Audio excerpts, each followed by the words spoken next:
Bonjour très chers fidèles téléspectateurs de la télévision Espoir 47.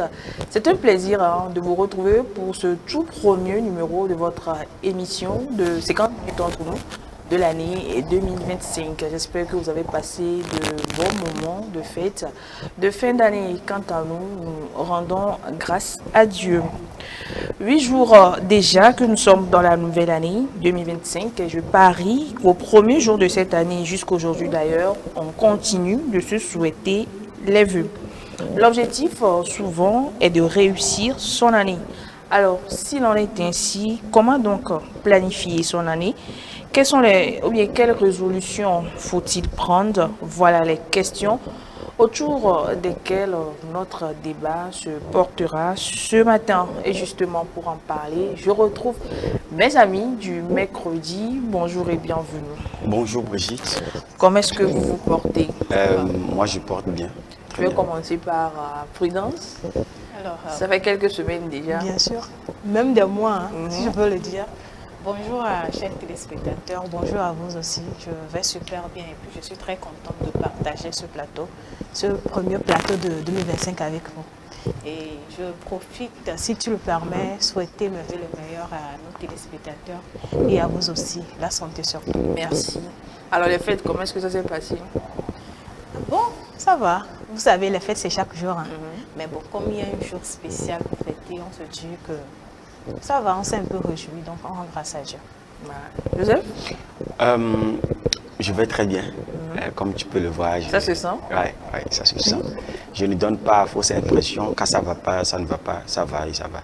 Sinon, je vais très bien. Je voudrais également souhaiter les meilleurs aux téléspectateurs, ceux qui renouvellent leur confiance en nous toujours, qui ont capté la télévision E47 ce matin pour pouvoir nous suivre également.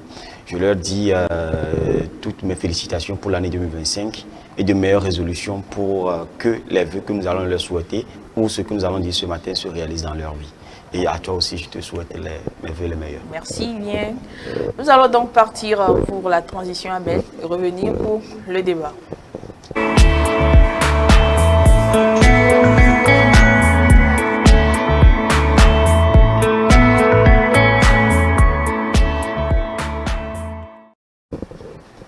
Il est question de la nouvelle année, comment donc attendre cette année, quelles sont les résolutions, comment planifier donc cette année, voilà le thème de ce matin. Alors, Joseph, si on va un peu en arrière, au tout dernier numéro de cette émission de l'année dernière, on a parlé de bilan, de ce qu'on a eu à faire durant toute l'année. Alors, nous sommes en début justement de cette année. Je ne sais pas dans quel état d'esprit, voilà, justement, nous devons être. Voilà. Dans quel état d'esprit? Je pense que janvier, les premières semaines, c'est-à-dire première, deuxième semaine de janvier, pour moi, c'est le moment où, lorsqu'on a fait un bilan de l'année qui vient de passer et qu'on a planifié l'année qui va arriver, 2025. Et lorsqu'on est déjà en 2025, janvier, les premières semaines, pour moi, à mon point de vue, c'est l'instant où c'est comme on est au bord du fleuve et on a planifié comment traverser le fleuve. Et là, on ne peut pas plonger les deux pieds dans le fleuve, mais tenter de voir la profondeur de l'eau en mettant un seul pied pour voir avant de continuer. Donc, je me dis, on a pris des résolutions, on a dit, non, pas pris des résolutions, on a planifié. Mais c'est le moment où, les premières semaines, où on va tenter de voir dans quelle mesure du possible on peut canaliser ce qu'on a décidé de faire en 2025. Je donne comme exemple, je dis en 2025, je ne serai plus disponible comme avant. Parce que je suis quelqu'un, lorsque je suis à la maison, mes amis m'appellent position. Et puis moi, je sors, je n'ai rien à faire en fait. Moi, je roule selon le programme des autres. Et donc, j'ai décidé maintenant de trouver quelque chose à faire pour m'occuper et de ne pas être trop disponible. Même si je ne suis pas disponible, je m'enferme pour lire quelque chose pour pouvoir me cultiver personnellement. Alors, les premières semaines, les amis avec qui tu faisais la même chose vont continuer par faire la même chose avec toi. Mais puisque tu as décidé maintenant de faire quelque chose avec le temps que tu passais avec tes amis sans rien faire, les premières semaines vont être dures. C'est ces premières semaines-là où tu dois tenir en toi-même pour voir dans quelle mesure du possible tu peux respecter ce que tu as mis en place. C'est-à-dire la planification que tu as fait. En ce moment, tu es là, tu n'as rien à faire et tes amis t'appellent. À quel point tu peux résister à ce sentiment, à ce désir de sortir, aller boire la bière, aller faire la fête, à se promener sans rien faire jusqu'à la fin de la journée. Donc, c'est les premières semaines où je pense que nous prenons toutes les décisions qu'on a prises pour 2025, pour cette nouvelle année, tenter de canaliser, voir dans quelle mesure du possible je peux réaliser. Parce que une chose est de planifier, une chose est pouvoir respecter la planification. Je planifie, mais il y a des choses, vous constatez avec moi que c'est lorsque je dis que j'ai pris cette décision que je suis tenté. Bon, quelqu'un qui court les jupons et il dit maintenant non, je ne vais plus faire ça. C'est en ce moment qu'il va voir de très belles filles passer devant lui. C'est le moment où tu dois voir si tu es capable de respecter tes propres paroles. Donc je pense que les premières semaines de janvier sont les semaines ou bien les jours où on doit tenter de voir si ce qu'on a dit, ce qu'on a planifié, on pourrait quand même respecter ça. Voilà, prudence. Quand je faisais même des recherches par rapport au thème, il y a un psychologue français qui disait la manière dont on termine une année influence souvent le début de la nouvelle année. C'est-à-dire si on termine l'année en force, ça veut dire qu'on débute la nouvelle année en force. Ce qu'on doit comprendre tout d'abord, c'est que quand on dit une nouvelle année, le calendrier, c'est le calendrier qui change. C'est une suite logique normalement. Mais si on va changer, c'est psychologique et c'est personnel. On peut dire aujourd'hui, nous sommes en 2025. 2024 vient de passer. Depuis que 2024 est passé, nous sommes en 2025. Je n'ai pas encore vu un truc changer. Mais la nature a changé, les nuages sont devenus verts ou quoi que ce soit. Je pense que c'est une décision personnelle et tu dois prendre une décision personnelle de changer. Comme vous venez de le dire, la manière dont tu finis ton année, c'est avec cette force que tu commences la nouvelle année. Vous avez parlé d'un bilan. À la fin de l'année, il faut faire un bilan, voir ce que j'ai pu faire dans l'année passée, ce qui a marché, ce qui n'a pas marché, et prendre des nouvelles résolutions pour la nouvelle année. Et quand, par exemple, tu n'as pas bien terminé ton année, tu as terminé ton année dans des mauvaises conditions, il faut mettre un point. Parce que l'année, c'est une suite logique. Il faut mettre un point, te dire, bon, même si je n'ai pas pu réussir dans l'année passée, je n'ai pas pu atteindre mes objectifs, je me dis, cette année, ça va changer. Je peux mieux faire dans l'année mais quand psychologiquement, toi-même, tu es déjà faible, parce que tu te dis, bon, j'ai mal terminé l'année, l'année, normalement, c'est une suite logique, donc je continue dans ce sillage, tu ne peux pas. Donc, c'est une décision personnelle que tu dois prendre psychologique. Je pense que c'est ça. Voilà, ici je reviens encore avec cette histoire de bilan. Et tu l'as dit, ce sont les premières semaines du mois de janvier qui vont définir la suite. Alors, certains disent que c'est dans le mois de décembre de l'année dernière qu'il faut planifier sa nouvelle année. D'autres disent encore que c'est le début, c'est-à-dire qu'on met d'abord les pieds dans la nouvelle année avant de planifier. En considérant ce que Prudence a dit, c'est une suite logique. C'est comme si les jours continuent normalement. On n'a pas mis pause, on a dit ah, recommençons. Et là, ça a recommencé. Non, puisque c'est une suite logique. C'est comme je rentre dans la semaine de lundi avant de commencer par programmer ma semaine. C'est en fait absurde, ce n'est pas efficace. Ça peut se faire, mais ce n'est pas efficace. C'est ça qui va pousser les gens, comme je l'avais dit au début, à être des gens qui vivent leur vie comme sur le balançoire. On t'appelle, tu vas, on te rappelle, tu reviens. Le jour. Voilà. Mais même si le jour au jour, c'est un peu mieux. Mais ceux-là qui, Prudence m'appelle, je vais. Brigitte m'appelle, je vais. Abel m'appelle, j'y vais. La personne n'a pas de planification. Mais lorsque on demande de planifier l'année avant janvier, c'est comme si je planifie, dimanche, je reviens de l'église, je planifie ma semaine.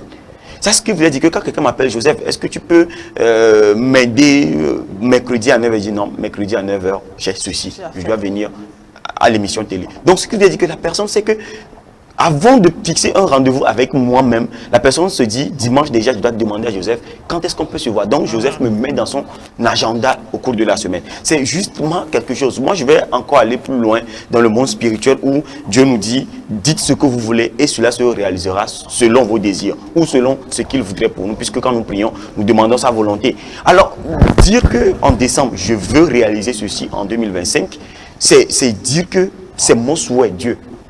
allons-y avec. Ce n'est pas parce que tu es rentré dans une salle où il y a déjà la mayonnaise, il y a déjà le miel, que tu vas dire que je veux manger du miel, ou bien je veux boire du miel, je veux manger ceci et cela. Non, c'est en venant à la fête peut-être que tu déclares ce que tu veux avoir. Donc, ce qui veut dire que si tu rentres dans 2025 avant de commencer par planifier, tu es déjà en retard. Même ceux qui n'ont pas l'habitude de le faire, mais qui vont commencer par le faire à partir de janvier, qui écoutent l'émission, ou bien qui regardent l'émission en ce moment, et qui désirent commencer par planifier leur année. Je pense que pour eux, c'est parce qu'ils ne savaient pas. On dit, la règle ne s'applique pas à ceux qui ne connaissaient pas la règle.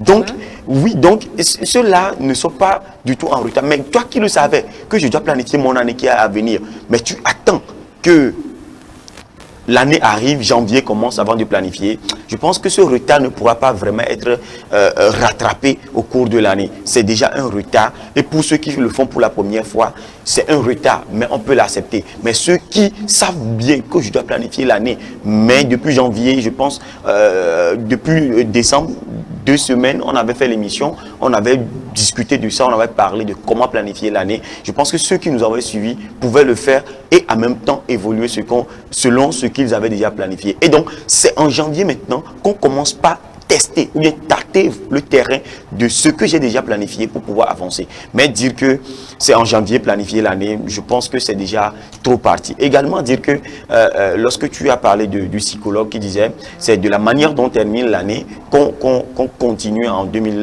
à l'année à venir. Oui. Je pense bien que à un moment donné, il peut avoir le lâcher prise.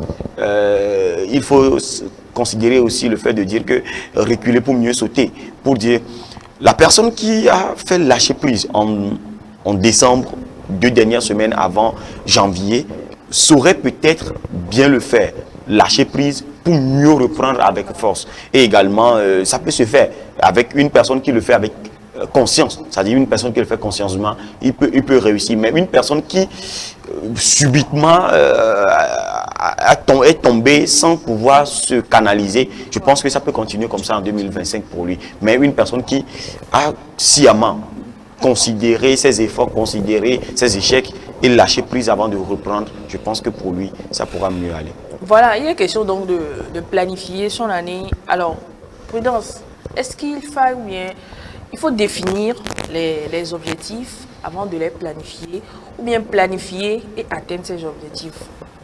C'est-à-dire, c'est une chose et l'inverse. C'est-à-dire que est-ce qu'il faut avoir les objectifs et donc les planifier, ou bien planifier, voilà, je reviens sur vous, planifier pour atteindre certains objectifs? Je ne pense pas. Je pense qu'il faut avoir des objectifs et pouvoir planifier ces objectifs. Parce que si je suis la logique de mon frère, quand tu finis ton année, il faut faire un bilan. Dans l'année passée, l'année précédente, tu as eu des objectifs à atteindre. Peut-être que tu n'as pas pu les atteindre. Je laisse passer. Dans l'année nouvelle, quand on veut commencer l'année, il faut d'abord avoir des objectifs. Dans tout ce qu'on fait, normalement, il faut avoir des objectifs pour pouvoir planifier, pour pouvoir atteindre son objectif. Mais quand tu es là, c'est ça qu'on appelle, tu vis, il y a certaines personnes qui vivent au jour le jour. Donc tu es là, tu te dis, bon, ok, vous l'aimez quoi. Si ça vient, ça passe. Ça ne vient pas, ça passe. Je ne pense pas que tu peux atteindre quelque chose dans cette vie. Mais quand tu as des objectifs, même si c'est difficile, tu essaies au jour le jour de pouvoir planifier et atteindre tes objectifs. Mais quand tu es là seulement, tu te dis, bon, je suis là, bon, je vais essayer de planifier ça, voir comment ça va aller. Je ne pense pas. Mais quand tu as des objectifs, tu essaies de suivre ces objectifs. C'est avec ces objectifs-là que tu peux vivre, que tu essaies de te donner la force d'aller de l'avant. Mais quand tu vis seulement, tu dis, bon, je vais planer. J'essaie de planifier et avoir d'objectifs. Je ne pense pas que, bon, tu peux réussir. Si tu permets, moi, je pense que il faut avoir d'abord des objectifs. Et ce sont ces objectifs.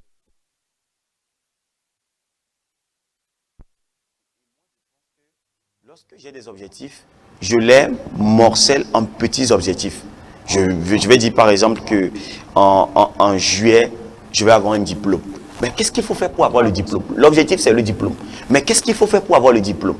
L'objectif est déjà fixé. Mes regards sont fixés sur l'objectif.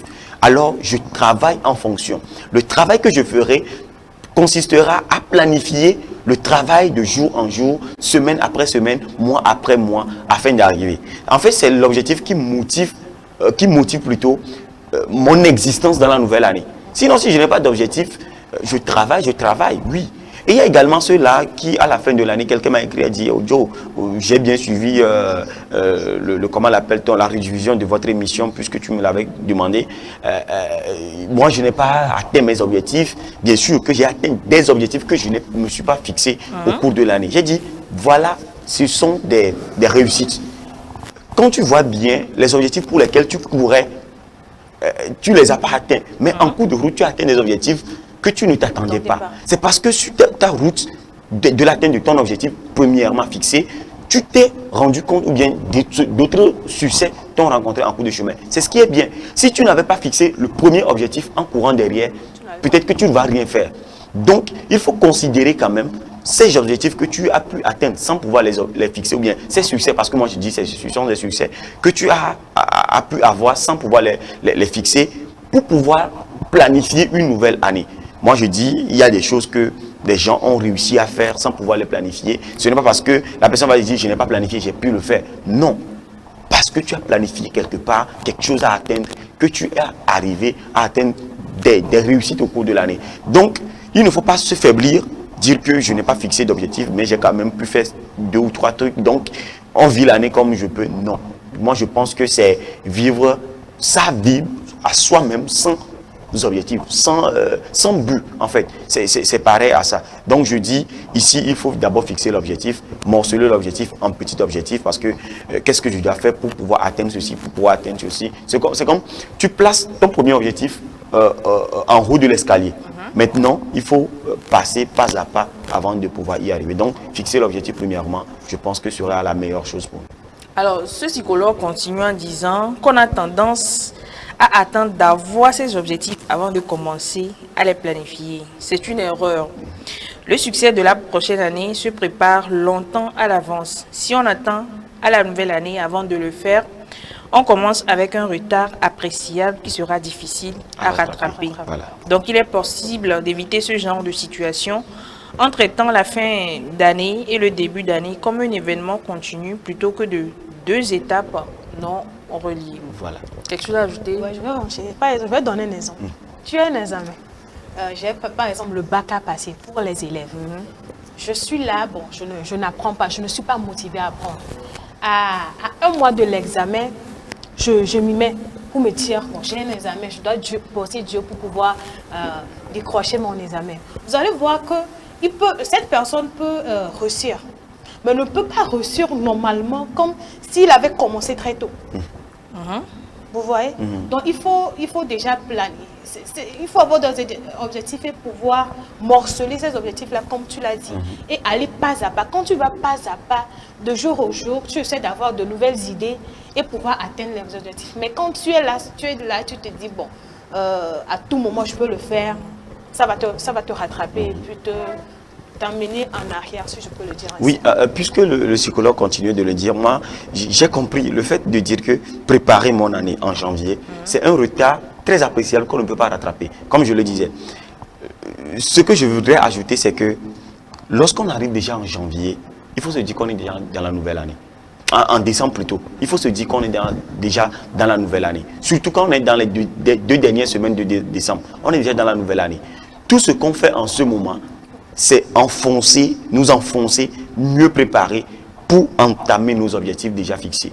Alors, je me dis que heureusement que moi je suis né en décembre, et donc c'est en décembre que moi j'apprécie mon année, parce que je me dis, moi mon année se termine en novembre, parce que je suis né en novembre, déjà le 25 novembre, je me dis 1 mois avant la fin de l'année, comme le calendrier le précise, moi j'ai déjà en fait préparé, c'est-à-dire faire le résumé de ma vie, je fais tout ce que j'ai à faire. Maintenant, de 25 novembre au 25, comment l'appelle-t-on, décembre, c'est l'année, c'est le moment où je revois mes objectifs pour l'année qui va arriver. En fait, dire aussi que préparer déjà les objectifs dès le début du mois de décembre, c'est déjà un pas très appréciable.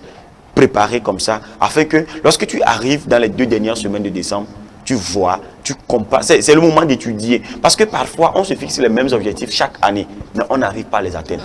C'est aussi s'asseoir, étudier les données, les approches. Comment j'ai pu le faire et ça n'a pas marché?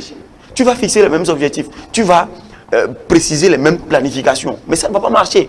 Mais tu te dis, mais pourquoi ça ne marche pas? Oui, faire la même chose et atteindre les résultats différents, c'est la définition de la folie. Donc, c'est le moment où, lorsque j'ai planifié dans les 2 premières semaines du décembre, j'ai planifié les mêmes objectifs. Les mêmes choses sont planifiées. Maintenant, je compare maintenant pourquoi ça n'a pas réussi l'année précédente. Je compare, je vois que c'est les mêmes stratégies que j'utilise encore. Non, c'est le moment où je dois me dire que non, je vais utiliser une autre stratégie, mais l'objectif n'a pas changé. Mais la planification, les moyens d'action ont changé. Donc, je pense que c'est le moment où il faut aller à l'analyse des plans d'action, mais pas en ce moment où il faut planifier encore. Ce serait déjà un retard parce que je me dis qu'on est déjà dans la nouvelle année et on doit commencer par agir en fonction de l'objectif fixé. Voilà, si l'on est ainsi, si on se base sur ce que Joseph vient de dire, c'est en fonction de quoi on prend justement les résolutions pour la nouvelle année? Moi, je pense qu'en fonction de ces échecs, parce que quand tu vas commencer par prendre des résolutions en fonction de ta réussite, bon, ça va te motiver, mais quand tu vois ce que tu n'as pas pu faire, ça te donne une rage de pouvoir réussir l'année précédente, l'année qui va suivre. Donc, je pense qu'en fonction des échecs, de ce que tu n'as pas pu faire, tu te dis, comment j'ai fait pour ne pas pu atteindre ça? Mais bon, tu te félicites d'abord. Il faut d'abord, parce que quand tu te félicites, c'est une motivation que tu te donnes. Tu te félicites de ce que tu as pu faire d'abord. Et après, tu vois ce que tu n'as pas pu faire. Comment? Qu'est-ce qui m'a amené à ne pas pouvoir le faire? Vous savez, il y a aussi le plan psychologique qui joue beaucoup sur certaines personnes. Je vais parler de la dépression. Il y a certaines personnes, il faut vraiment voir ce volet pour pouvoir réussir. Quand on parle de dépression, je pense justement à Prudence. Prudence qu'elle a pu nous dire souvent qu'il n'y a pas de dépression en Afrique. Mais vraiment, je vois que ce côté affaiblit beaucoup de personnes qui restent sur place jusqu'à la fin de leur vie. La dépression, c'est un truc qui joue beaucoup psychologiquement. Il y a certaines personnes, quand ils commencent l'année précédente, ils ont traversé beaucoup de choses. Au début de l'année, ils se disent, bon, cette année, je laisse tout tomber, je vais faire tout possible pour atteindre mes objectifs, pour atteindre là où je veux aller. Mais psychologiquement, tu n'es pas préparé. Il faut d'abord faire un travail psychologique. Revenir en toi. Qu'est-ce qui fait que je déprime? Qu'est-ce qui fait que je ne suis pas motivée? Si c'est un passé, c'est le passé qui te rattrape, tu as fait un truc qui te dérange, tu as des blessures, il faut essayer tout d'abord au début de l'année, ou bien même comme mon frère vient de le dire, en décembre, essayer de se libérer. Pardonner, se libérer, tout ce que tu as dans le cœur, tu essaies de te libérer pour pouvoir être bien psychologiquement, pour pouvoir commencer l'année. Parce que quand psychologiquement, tu n'es pas stable, je vous jure que tu peux te donner 1000 objectifs, tu ne peux pas l'atteindre. Parce que quand tu commences, tu t'affaiblis. C'est ça la dépression. Hein. Tu commences, tu te dis, ouais, je vais le faire. Cette année, je vais avoir mon diplôme. Cette année, peut-être je vais voyager. Je vais faire tout possible pour faire ça. Mais quand tu n'es pas bien psychologiquement, tu commences, tu vas laisser tomber. Tu peux avoir un planning bien, tu peux avoir des objectifs, les meilleurs objectifs de l'année, tu ne peux pas y arriver. Donc, il faut d'abord faire un travail psychologique, se libérer de ces blessures. Vraiment, je ne sais pas, mais un travail psychologique, parce que c'est très important. Sans ça, tu peux avoir les meilleurs objectifs de l'année. De tout ce que tu veux, mais tu ne peux pas l'atteindre. C'est très important. Quand on parle aussi de résolution, sa réponse m'a réjoui quand elle a dit ce sont les échecs. Parce que parfois, quand on voit nos échecs, il y a des gens qui ont honte en eux-mêmes, qui ne sont pas honnêtes envers eux-mêmes, qui n'arrivent pas, qui aiment justifier leurs échecs. Moi, je pense que c'est affronter ces échecs. Mais les gens ont peur d'échouer pour que les gens parlent d'eux. Mais ils n'ont pas peur d'échouer pour qu'eux-mêmes se confrontent à eux-mêmes, se regarder en face et dire que j'ai échoué, ce qui m'a fait échouer, et donc je ne vais plus faire ça. Moi, je pense que des résolutions, j'ai une fois fait ça. J'ai dit, on a des amis, on a des connaissances. À un moment donné, il ne faut pas mélanger les connaissances et les amis. Les amis, c'est ceux-là avec qui, quand tu te mets, vous discutez d'abord de votre vie professionnelle, études ou quelque chose d'abord, avant de passer au superflu. Voilà, tout ce qui ne vous fait pas avancer. Hein. Dans l'instant, vous faites réjouir, mais l'instant après, ça ne marche pas ou bien ça n'a plus rien à voir avec. Je pense que ce sont là les amis. Et j'en ai, et à un moment donné de ma vie, j'ai dit, je ne veux plus faire compagnie avec ceux-là, avec qui lorsque je me mets en même temps, c'est la fête et c'est la fête et ça s'arrête là. Non, j'ai décidé à un moment donné, depuis que j'ai commencé par faire les planifications grâce... Ça me rappelle que tout de suite, hein, ce matin, j'ai lu sur un statut d'une connaissance. Il dit un ami, ou bien les amis avec lesquels vous allez vous retrouver dans un endroit, prendre peut-être, je sais pas, des casiers de bière. Et quand tu as besoin de 2000 francs, Ils peuvent pas. Ils peuvent pas. Ce ne sont pas des amis. En 2025, là, de laisser ce genre Voilà, d'amis. en fait, ce sont ça là, je dis, quand je parlais au début de la personne qui ventripouille, voilà, c'est juste pour dire que lorsque je prends la résolution de ne plus faire compagnie avec des connaissances seulement, hein, mais faire avec des amis qui ont peut-être sur mes 5 objectifs de l'année, qui ont 2 ou un objectif en commun avec moi. Quand je prends cette résolution, j'ai pris mes échecs. Qu'est-ce qui n'a pas marché en voulant atteindre cet objectif?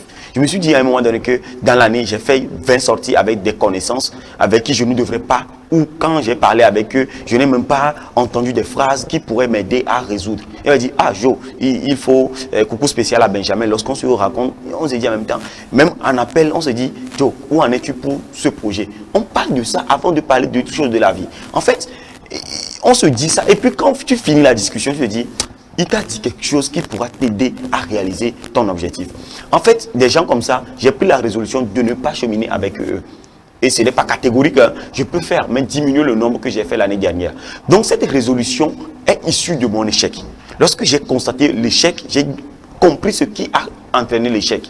Et j'ai pris la résolution de continuer avec ceux qui peuvent m'aider. Il y a un truc également qu'il faut constater, c'est que lorsque je planifie mon année, ou je fixe mes objectifs, il y a certains objectifs, dans leur réalisation, ça dépend entièrement de moi. Il y a certains qui dépendent de la divine providence. Il y a certains qui dépendent des autres également. C'est-à-dire, l'accomplissement des autres permet à ce que moi aussi j'arrive à cet objectif-là. C'est-à-dire que quelqu'un ait pu atteindre un objectif me permet également de pouvoir arriver à un objectif. Alors, dans ma planification, moi je dois aider cette personne-là. Ce n'est pas atteindre l'objectif, mais je cherche à aider cette personne à atteindre son objectif et indirectement j'atteins mon objectif. Il y a certaines fois, on n'est pas réaliste dans la tête de nos objectifs. Oui, il y a Dieu qui peut nous permettre d'acquérir ou bien d'avoir ce qu'on... Mais, mes amis, il va falloir qu'on soit réaliste dans nos objectifs. Moi, mon objectif cette année, réussir mon Master 2. Ça dépend de moi. Déjà, quand Dieu me prête vie, je vais l'atteindre. Parce que c'est moi qui dois travailler, c'est moi qui dois écrire. Ça va arriver. Mais dire par exemple que je vais gagner quoi, loterie Visa, par exemple. Je vais gagner loterie Visa. Ça, c'est un objectif que je ne sais pas. Oui, à la partie technique, il dit qu'il va gagner loterie Visa. Mais là, c'est pas un objectif que toi-même tu peux atteindre. Oublie dans ton objectif. Ça peut empiéter même sur la réussite de ton année. Parce qu'il y a certaines personnes actuellement dans leur tête, ils ne font rien, ils se disent que le loterie Visa, j'ai déjà gagné. Et donc, quand tu ne gagnes pas, c'est fini. Ton année est finie. Tu ne peux pas t'en sortir. C'est en quel mois les trucs là sortent, les résultats? Bon, déjà, je sais pas, ça date en mars, je ne sais pas. Peut-être qu'ils vont nous aider la partie technique. Celui qui va gagner là, sûrement qui sait. C'est en quel mois? Ah, c'est fini. Tu vois, c'est fini. Tu vois, donc, quand il attend le résultat, que ce n'est pas sorti, son nom n'est pas sorti, l'année. Ah, ok, c'est mai. Donc, c'est en mai que les résultats sortent. Ce qui veut dire qu'en mai, tu as déjà perdu 5 mois de l'année. C'est déjà parti. C'est pas évident. C'est pas évident, voilà. Donc, et même quand tu réussis, il y a encore des démarches et tout. Moi, je pense que dans cette démarche, ce dont tu dois t'apprêter, si tu n'as pas de nationalité, tu t'apprêtes ton passeport. Après tu déposes. Si ça sort, ça sort. Si ça ne sort pas, mon frère, oriente-toi à faire autre chose avant. Donc je vais dire que lorsqu'on fixe des objectifs, il y a des objectifs qui dépendent de nous dans leur réalisation, dans les efforts que nous allons faire au quotidien. Économiser de l'argent, je sais que je travaille, je vais économiser, je vais faire ceci. Payer une voiture si mon salaire me permet. Et aussi payer une voiture de quelle valeur? Et quel est ton salaire mensuel? Combien tu peux gagner à la fin de l'année? C'est en fonction de ça que tu vas te dire que je vais payer une voiture de 1 million, de 2 millions. Si ton argent à la fin de l'année est 1 million, mon frère, tu ne peux pas. Parce que ce n'est pas réalisable. Même si à un moment donné, quelqu'un peut te faire cadeau de l'argent, tu vas... Oui, mais ça là seulement, ce n'est pas réalisable et concrétisable en soi-même. Donc, c'est ce que je voudrais ajouter. Voilà, il y a une situation aussi qui se pose. Peut-être que c'est personnel, je ne sais pas comment, est-ce que c'est à votre niveau. Mais au début de l'année comme ça, quand on fixe nos objectifs et qu'on les planifie, On a cette rage, on a Ouais. cette foi, on a ce désir. 3 janvier, comme ça, on dit non, cette année-là. C'est mon Mais année. arrivé un moment, c'est cassé, il y a plus le moral, on se dit, mais qu'est-ce qui ne marche pas? Je ne sais pas si c'est pas toi la seul, même oh. situation chez vous. C'est pas toi seul, hein. C'est dû à quoi? On est 3 ici. On peut être même plusieurs. Parce Voilà. qu'il y a plusieurs personnes qui sont dans... Je ne sais pas vraiment ce qui est la cause, mais au début de l'année, tu te dis, par exemple, ouais, je vais le faire. Mais moi, par exemple, ça m'arrive côté spirituel. C'est dans beaucoup de côtés. Hein. Je me dis, chaque jour, je dois lire la Bible. Mon Dieu et moi, c'est question d'amour. chaque jour, je dois lire la On Bible. est au 8 aujourd'hui. On est au hein. 8. Combien de chapitres tu as lu? Je vous dis que hier, je n'ai pas lu. Mais depuis, j'ai commencé à bien lire. Voilà. Mais je ne sais pas ce qui arrive vraiment, mais sur le côté social et comment dire, professionnel, je pense que les échecs les échecs peuvent nous amener à affaiblir certains moments. Parce que tu te dis, tu commences bien, tu te dis ça là, je vais l'atteindre. Mais quand petit truc arrive, parce que nous les humains, on s'affaiblit très vite. Psychologiquement, c'est déjà bas quoi. Tu te dis, bon, est-ce que ça va encore marcher? Bon, vaut mieux je baisse le ton parce que manière dont je commence là, mais ça ne marche pas, j'ai perdu mon énergie et tout. Je pense que ça aussi, ça peut nous amener à affaiblir. Mais je vais te Oui, laisser. oui. Peut-être que toi, tu peux nous aider. En fait, c'est un truc de routine. Lorsqu'on prend par exemple, je fais du sport chaque jour, ou bien dans la semaine, ou 2 fois dans la semaine, et tu vas commencer première semaine, deuxième semaine, tu vas t'affaiblir. Mais c'est une question de discipline. Quelqu'un écrivait, il disait, fixer les objectifs, c'est bon. La motivation ne fait pas atteindre les objectifs, mais c'est la discipline. Tu te dis, contre vents et marées, je vais lire la Bible. Tu vas commencer, tu vas lire même, Jean va finir aujourd'hui. Demain, tu commences avec Luc. C'est que tu finis premier, quoi, ça commence par t'affaiblir. En fait, quand on commence, on est très motivé qu'on va au-delà de ce que notre motivation peut contenir. Tu veux courir, tu fais 5 km au lieu de faire seulement peut-être 500 mètres et revenir à la maison. Demain, tu fais 1 km, tu reviens à la maison. Et après, ça va rentrer dans ton habitude. Et il faut mettre ça en place. Une routine de 21 jours. Il y a un écrivain qui écrit, en 21 jours, le comportement s'installe. Il y a un nouveau comportement qui s'installe lorsqu'on le fait quotidiennement pendant 21 jours. Donc ça s'installe. Maintenant, en ce qui concerne le fait de s'affaiblir en cours de route, je dis ce n'est pas seulement les échecs, mais c'est une réussite inattendue. Okay. Oui, tu commences l'année. Moi, j'avais commencé par enseigner en septembre, quand j'étais revenu à Lomé. Et puis, en 2024, ça continuait. En 2023, en 2024, j'ai déjà des objectifs. Et en mars, je trouve une nouvelle opportunité plus grande que ce que j'avais. Les études qui étaient déjà en cours. Et puis, boum, je rentre dans un nouveau monde professionnel. Ça a bousculé tout ce que j'avais planifié avant. C'est une grande réussite pour moi, mais ça a agi. L'autre fois, quand je faisais mon bilan, je dis, ah, tout ce que j'avais prévu, que je voyais, tout ce que j'ai réalisé, c'est différent. Pas parce que c'est mauvais, mais je n'ai pas pu me canaliser à la fin, parce que je suis rentré dans un nouveau monde. Et puis, c'est fini. Je n'ai pas pu contenir. À un moment donné, j'ai perdu de vue même les objectifs. J'étais obligé même de redéfinir d'autres objectifs en fonction du monde dans lequel je fonctionne maintenant, de formation professionnelle et mes études également. Donc, c'est juste pour dire que ce ne sont pas vraiment les échecs. Les échecs, oui, mais les réussites aussi parfois chamboulent notre année. Et tout ce que je vais demander à chacun de nous, c'est de prier, parce qu'on dit souvent la chair est faible et tout, mais il faut prier pour que nous puissions tenir, même s'il arrivait que nous ayons des réussites ou des échecs qui pourraient bousculer notre année, qu'on puisse rester toujours quand même dans la marge de ce qu'on s'est fixé comme objectif durant l'année. C'est vrai que nous ne sommes pas des professionnels en la matière, nous ne sommes pas des psychologues, mais quelles sont les résolutions, si on laisse un peu le côté professionnel, le côté personnel, c'est-à-dire le travail sur soi-même, quelles sont les résolutions que nous pouvons prendre pour bien gérer notre année? Je pense tout d'abord, sur le plan amical, je pense que sur le plan amical, c'est très important. Personnellement, quand tu finis ton année, il faudra voir les amitiés que j'ai eu à voir. Parce que mon frère l'a dit dans son intervention, j'ai vraiment aimé ça. Les amitiés que j'ai eu à voir, qu'est-ce que ça m'a apporté? Qu'est-ce qu'on se dit? Ça m'apporte quoi professionnellement, psychologiquement et tout? Sur le côté aussi familial, c'est important. quel est le contact que j'ai avec mes parents, ma famille, parce que c'est important. Hein. Les parents, ils nous apportent beaucoup de choses pour notre réussite, surtout pour l'année. Au début de l'année, le contact que tu as avec tes parents, ils peuvent te dire fais ça, fais ça, fais ça. Quand tu as ça, ça ne va pas, tu peux revenir à eux pour dire papa, ça ne va pas, comment je vais faire pour pouvoir me rattraper ou bien pour pouvoir atteindre ça. Quand tu as une bonne ambiance familiale, ça aide aussi. Une bonne ambiance amicale aussi, il faut aussi détecter ses amis avec qui je veux marcher. Je profite en même temps faire une dédicace à Roger parce que c'est une amitié qui m'a vraiment aidé en 2024 à pouvoir atteindre certains objectifs auxquels je ne m'attendais pas. C'est très important de pouvoir choisir ses amis. Ce que vous dites, je pense que ça aussi... Ok, moi, les résolutions, je pense que ça, c'est personnel d'abord.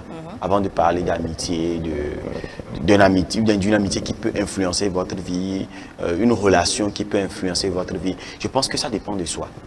Je me dis, lorsque je dis cette année, je dois être une meilleure version de moi-même. C'est vague. Quelle version je voudrais avoir de moi-même?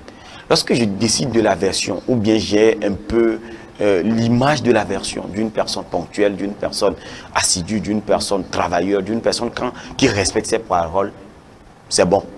On part avec ça. Maintenant, tu commences l'année. Tu te mets dans des situations. La première des choses à quoi tu dois penser, est-ce que ça va avec mes objectifs? Est-ce que ma personnalité que je veux construire, est-ce que ça se retrouve dans ce milieu? Si ça ne se retrouve pas, il faut quitter. Parfois, on est embourbé par des relations qu'on veut plaire à des gens, qu'on oublie qui on est, ou bien qui on veut devenir. Quand tu décides de ne plus faire des compagnies, il ne faut pas le faire. Tu ne peux pas brusquement arrêter, mais arrêter avec changer la fréquence d'appartenance à ce cercle-là. Je pense que la résolution, c'est nous-mêmes. On dit des choses qu'on ne fait pas, et on dit que ça ne tue pas. On trouve toujours des arguments pour pouvoir décapsuler ce qu'on a déjà prévu. Et c'est ça qui ne fait pas bien. Si je dis par exemple avec ma maman, qui se plaint pour moi, par exemple, c'est bien que ma maman se plaint pour moi. Mais je me dis à un moment donné que si elle se plaint, je vais avoir des ondes négatives. Il faut avoir le courage de dire à ta maman que non maman, je ne veux plus qu'on parle de ça. Mais si tu te dis que c'est une résolution également dure, c'est difficile de dire à ta maman ainsi, mais si tu arrives à la faire comprendre ce que tu veux, elle pourra comprendre. Elle ne pourra pas comprendre, mais avec le temps, elle pourra comprendre pour toi. Et également, il faut se décider de faire des choses qui vont choquer des gens. Il faut décider de courir à contre-vent. Parce qu'il y a des fois, tout le monde court dans une même direction et tu te dis que oui, c'est comme ça, la vie marche et donc je vais comme ça. Et moi aussi, je vais trouver. Non, tu vas ressembler aux autres. Mais lorsque tu te décides de courir dans le sens contraire des autres, ils vont te trouver bizarre. Mais accepte qu'on te trouve bizarre. C'est ta résolution. Fais-le pendant une année. Si ça ne marche pas, oui, ça ne marche pas, tu peux recommencer. Mais si tu continues pas à faire comme les autres, c'est ce que tu as commencé et c'est ce que tu continues pas à faire, je pense que ça ne pourra pas nous avantager. Donc la résolution pour moi, c'est de dire que quand je quitte la maison le matin, je sais pourquoi je quitte. Je sais ce que je dois faire pendant la journée. Si je vais à un rendez-vous qui a été planifié et que ça ne marche pas, ça ne me donne pas le temps ou bien l'audace ou bien la liberté, je vais dire, de pouvoir aller dans un lieu où je n'avais pas prévu, qui peut nuire à ma personnalité que je suis en train de construire. Je prévois venir à l'émission à 9h. Je viens, on me dit qu'il n'y a plus l'émission. D'accord. Qu'est-ce que je fais? Je retourne chez moi à la maison.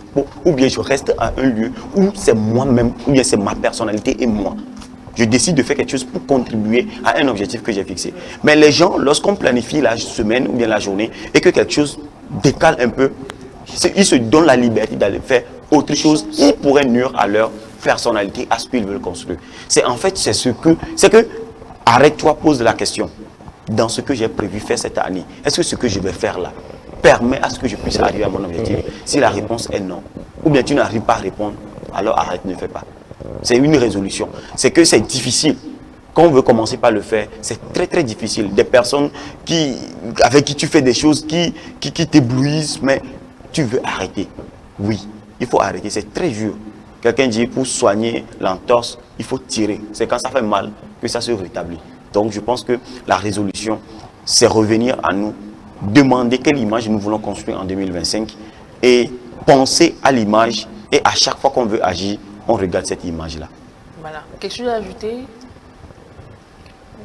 pense que, comme il a dit, c'est personnel aussi. Le personnel aussi compte vraiment. Il faut voir, il faut travailler sur soi d'abord. C'est très important. Je pense que c'est- Alors, Joseph, où trouver cette motivation quand il nous arrive de baisser la garde? Où est-ce que, ou bien dans quoi est-ce qu'on peut trouver justement la motivation pour continuer? Pourquoi tu t'es fixé cet objectif en début d'année? Pour quelle raison? Est-ce que c'est pour impacter quelqu'un? Là, tu es déjà mal parti. Alors, moi, je fixe mon objectif d'économiser à la fin de l'année tel montant, ou bien à chaque fin du mois. À la fin du mois, de l'année, je fixe, en décembre prochain, je veux avoir sur mon compte bancaire 600 000 par exemple. Ce qui te dit que chaque mois, je dois économiser tel montant. Pour quel objectif je le fais? Juste te dire que lorsqu'on m'appelle que maman ne se sent pas bien, pour que je sois en mesure d'aller sur mon compte, trouver de l'argent et prendre soin de ma maman. Ou lorsque mon partenaire est malade, mon enfant est malade, je puisse trouver l'argent et aller soigner cette personne-là. Mais si c'est pour dire que à la fin de l'année, je sors mon compte bancaire et dis oui, Brigitte, il faut regarder, j'ai 600 000 sur mon compte. Tu n'as rien fait. À un moment donné, tu vas te dire que si, bon, est-ce que c'est obligé que j'impressionne ta Brigitte? À un moment, en ce moment déjà, tu es déjà brisé, tu as déjà lâché prise. Tu as déjà perdu la motivation d'aller à l'avant. Mais si tu te dis, à un moment donné, tu veux lâcher prise, ou bien tu prends l'argent pour faire de n'importe quoi, tu te dis, et si maintenant on m'appelle que... Et en même temps, tu reviens à ton objectif. En fait, quand tu fixes l'objectif, trouve la motivation. Pour quelle raison tu as fixé cet objectif? Pour quelle raison? Si la raison est valable, c'est pour servir une cause noble, pour ta personnalité, et tu sais que c'est très bien pour toi, pour te faire le plaisir à toi-même, je pense que tu peux y arriver. Mais si c'est pour impressionner quelqu'un, on est mal barré. C'est pour servir quelqu'un. C'est pour que si quelqu'un tombe malade, mon argent peut servir. C'est pour que ceci et cela. C'est bien. Et ça te motive à aller chercher un emploi meilleur également. Trouver beaucoup d'argent sur ton compte, ce n'est pas faire la même chose que tu faisais l'année dernière sans pouvoir atteindre l'objectif que peut-être tu t'es fixé l'année dernière. Tu as fixé l'année dernière 600 000, tu n'as pas pu atteindre. Cette année, tu veux commencer encore à faire le même travail et atteindre ce même objectif? Non. Ou bien faire les mêmes dépenses? Non. Ce qui veut dire que tu peux garder le même emploi, mais changer le moyen des dépenses. Et ça peut arriver. Donc, en voulant dépenser, tu te dis, oui, ma motivation, c'est ça. Et il faut avoir la discipline. Je dis, en plus de la motivation, il faut être discipliné. Que moi, là, je ne mange pas 10 000 là où les gens mangent 10 000. Je sais ce que je vais avoir à la fin de l'année. Et donc, je mange 5 000 quand les gens mangeront 15 000, 25 000. Ça ne me regarde pas. C'est moi et c'est moi. Parce que je sais ce que je veux. Mais quelqu'un qui dépense 50 000 en même temps au resto, tu ne sais pas s'il a gagné un bonus plutôt de 100 000 et il n'en a plus besoin même. Il n'en avait même pas besoin. Et donc, il dépense comme il veut. Mais toi, 5 000 que tu dépenses là, si quelqu'un peut venir te dire que j'ai payé ta facture, tu vas t'ajurer pour dire merci. Parce que tu en as besoin encore. Mais c'est toi qui veux dépenser comme les autres. Tu n'as pas la discipline. Même si tu as la motivation d'aller servir une cause noble, mais tu n'as plus la motivation, la discipline. Donc je pense qu'il faut voir ce pourquoi on a fixé l'objectif et voir ses objectifs, comme l'appelle-t-on, sa motivation et être discipliné. Voilà, je pense qu'on a fait le contour de la question de ce mercredi matin. Joseph, je vais rester avec toi et prendre ton mot de la fin. Je vais dire à tous ceux qui nous suivent en ce moment qu'on est déjà parti pour l'année 2025. La course a déjà commencé depuis décembre, je vais dire. Ceux qui n'ont pas fixé d'objectif, vous avez pris du retard, oui. Mais c'est un retard qui peut ne pas être rattrapé. Mais partez maintenant, faites vos objectifs. Prenez l'année comme si vous comptez seulement 11 mois. Et fixez vos objectifs maintenant et commencez en février par mettre en place des plans, les réalisations. Je pense qu'en décembre, on sera peut-être au même niveau de réalisation. Prenez ça comme c'est 11 mois votre année et allez-y. Je pense que vous pourriez y arriver. Prenez du temps. Lorsque vous voulez agir, réfléchissez à vous-même.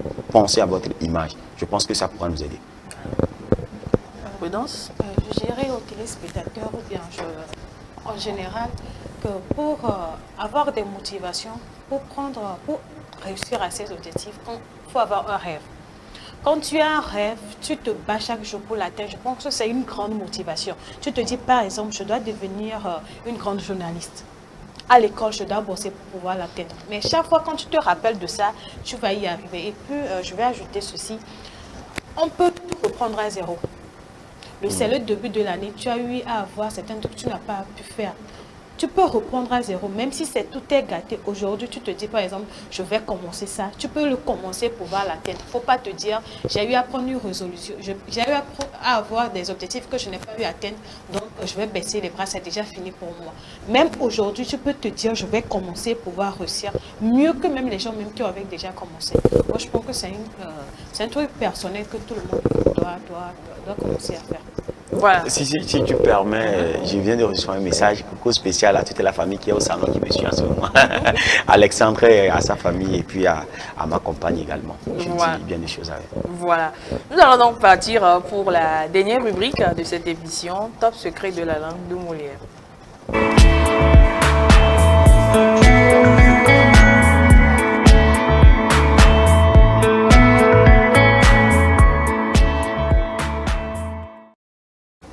Top secret de la langue de Molière. Bonne et heureuse année à tous ceux qui nous suivent. Nouvelle année, nouvelle résolution. Je pense que c'est l'année où on doit oser, l'année où on doit prendre le français au sérieux, afin que lorsque nous parlons, il faut que la manière de parler en 2024 diffère de la manière dont nous allons parler maintenant. Et donc, prenez note de ce que nous allons dire. On va partir pour la citation du jour. La citation du jour, vous connaissez tous. Nous allons commencer plutôt par l'expression du jour. Nous avons deux expressions aujourd'hui que nous allons découvrir. La première expression, c'est casser du sucre sur le dos de quelqu'un. Casser du sucre sur le dos de quelqu'un. On prend cette expression comme la fragilité à casser le sucre, les morceaux de sucre. Et donc, cette expression veut dire parler en mal de quelqu'un derrière lui. Voilà, c'est facile de parler en mal de quelqu'un lorsque la personne n'est pas là. Donc, c'est de cette manière on peut casser également le sucre très facilement. La deuxième expression, c'est mettre son grain de sel. Le sel et le sucre ce matin, ça se mélange. Mettre son grain de sel, c'est en fait intervenir dans une discussion, donner un point de vue qui n'est pas la bienvenue dans une discussion où vous n'êtes pas vraiment invité. À fille, lors d'une réunion de famille, parce qu'elle n'est pas riche comme les autres, donne une proposition, on va lui dire à la fille est en train de mettre son grain de sel dans notre discussion. Donc si je comprends bien, ça a une connotation négative. Oui. Mettre son grain de sel. Oui, mettre grain de sel. C'est comme dire le grain, c'est comme si moi je fais la cuisine et tu viens mettre encore ton sel dedans. Moi j'ai fini de mettre le sel. Ça peut gâter. Donc là on est en train de discuter, on n'a pas besoin de ton avis, on n'a pas besoin de cette idée-là. Et toi tu dis, bon voilà. Donc mettre son grain de sel. On avait tort de l'utiliser à tort. Parce que souvent quand on dit mettre son grain, moi je pensais que donner sa part, son intervention. Oui, donner son opinion. Mais qui n'est pas le bienvenu. Voilà, donc nous partons également pour la suite de cette rubrique ou à la partie technique, si vous pouvez m'aider rapidement avec la citation de Mark Zuckerberg, le fondateur de Facebook, qui dit le plus grand risque est de ne prendre aucun risque. Le fait de ne pas prendre de risque, c'est un grand risque. Dans un monde qui change rapidement, la seule stratégie qui échoue est de ne pas prendre de risque. La seule stratégie qui échoue, c'est de ne pas prendre de risques. Ce que vous n'avez pas pu faire en 2024, risquez. Prenez des risques pour pouvoir le faire en 2025. Je pense que ça pourra marcher pour nous. Alors nous allons passer au suivant. Nous allons aller aux erreurs à éviter. Si la partie technique est là. Aux erreurs à éviter cette année dans nos discussions, on ne va pas dire moi personnellement. Aïe! Il y a certaines tautologies, je dis que c'est une intoxication langagère ou bien linguistique. Moi, carrément, ça m'énerve. Voilà. La première d'aujourd'hui, là. C'est moi personnellement. Moi personnellement, je pense que non. Il faut dire moi, je pense que, ou bien personnellement, je pense que. C'est une tautologie qui ne. Politique. Voilà, oui, c'est. Moi personnellement. Moi personnellement. On le dit et puis on croit que c'est vrai. Seulement qu'on va admettre cette expression à l'Académie française, donc comme ça. Ah, si on l'admet, c'est voilà, bon. sinon pour le moment, c'est une intoxication linguistique.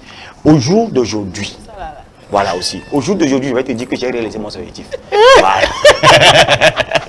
Au jour d'aujourd'hui, non, on dit en ce jour ou aujourd'hui. C'est fini. En ce jour ou aujourd'hui, terminé. Voilà, au jour d'aujourd'hui, c'est... Encore de nos jours. De nos jours, très bien. De nos jours. Sinon, ça blesse les oreilles de celui qui sait utiliser les objectifs. Comme monter en haut, descendre en bas. Mais maintenant, ça va. Les gens commencent Oui, les gens commencent à pas... ça. Monter en haut, c'est pas trop refu Voilà. maintenant. Ils se disent quand même, avant de dire l'expression, ils disent, permettez-moi la tétologie, monter en haut. Voilà. Donc, voilà, on comprend. Alors, nous allons partir pour la conjugaison. La conjugaison, aujourd'hui, nous allons conjuguer le verbe feindre. Le verbe feindre au passé simple de l'indicatif. Le verbe feindre qui veut dire simuler un sentiment pour tromper quelqu'un. C'est-à-dire rendre réel pour ce qui n'est pas. C'est en classe de terminale que j'ai connu ce verbe. Voilà. En philo, Ouais. le verbe feindre. Voilà. Donc le verbe feindre aujourd'hui, il faut pas donner vie à des sentiments, à des choses que vous n'avez pas, à des gens quoi. Aussi paraître, c'est également feindre. Voilà. Aujourd'hui, on va dire je feinis. Je feinis, IS à la fin, tu feinis, IS, il, elle, on feignit, IT, nous feignîmes, vous feignîtes, il, elle, feignir. Voilà ce que nous devons retenir aujourd'hui pour le verbe feindre. Utilisons-le désormais dans nos expressions, dans les phrases courantes. Nous allons partir pour comment l'appelle-t-on. Celui qui va donner le nom, je lui offre un jus de ce fruit-là. Oui, hier, lorsque je préparais l'émission, j'étais sorti et puis j'ai demandé aux enfants et aux alentours, ceux qui me suivent maintenant même à la maison, comment l'appelle-t-on? Je leur ai donné le nom. Ce matin, j'ai redemandé. Ils ont dit c'est 4 côtés. Non, j'ai dit non, c'est pas 4 côtés. C'est pas 4 côtés, oui. Non, ah ben C'est tu 4 l'as côtés, pas. moi je connais. Sinon, si on Voilà, va au je resto pas. maintenant, je demande ce jus, tu vas te dire, mais Joseph, tu veux me servir du poison de quoi? Non. Très bien. Non, non. Je prenais ce jus-là avec un ami, il est revenu des États-Unis, on veut prendre du jus d'orange, et la dame a dit, est-ce que je vais vous ajouter 4 côtés un peu, le plus augmenté? Il dit, ben, je n'ai jamais pris ça, il faut ajouter. Ça a une saveur très très appréciable, on l'appelle la carambole, voilà, la carambole. Carambole. La carambole. C'est un fruit qui est souvent la carambole. Ça n'a rien à Non, voir ça n'a avec- rien à voir avec 4 côtés. La carambole. Donc le jus de carambole aussi, c'est très très savoureux. C'est très savoureux. Et puis voilà.